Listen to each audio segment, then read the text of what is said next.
সামাজিক যোগাযোগ মাধ্যমে দেশসেরা নায়ক সাকিব খান অভিনীত প্রীতম হাসানের কণ্ঠে কোন শহরের মায়া গো লাগে উড়াধুরা গানটি ব্যাপক জনপ্রিয়তা পেয়েছে।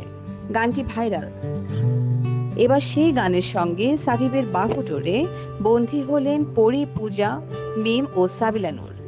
জানা যায় দেশসেরা চিত্রনায়ক সাকিব খানকে সচরাচর সিনেমার বাহিরে তেমন একটা দেখা যায় না। সেই তিনি কিনা কোমর দুলিয়েছেন একটি স্টেজ শোতে, তাও আবার ঢালিউডের আলোচিত 5 নায়িকার সঙ্গে।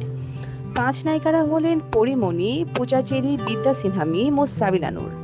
তাদের সঙ্গে তুফান সিনেমার গানে কোমর দুলিয়েছেন এই সুপারস্টার।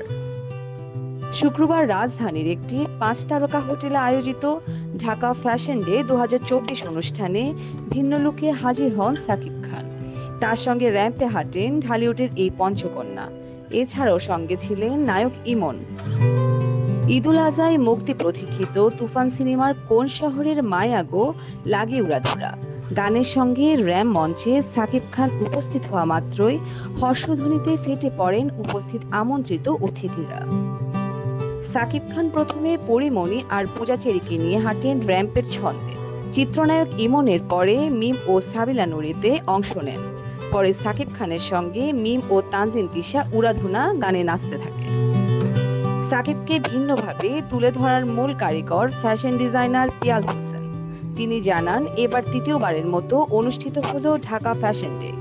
এবারের মূল স্পন্সর ছিল সাকিব খানের কোম্পানি হার্লেন নিউ ইয়র্ক।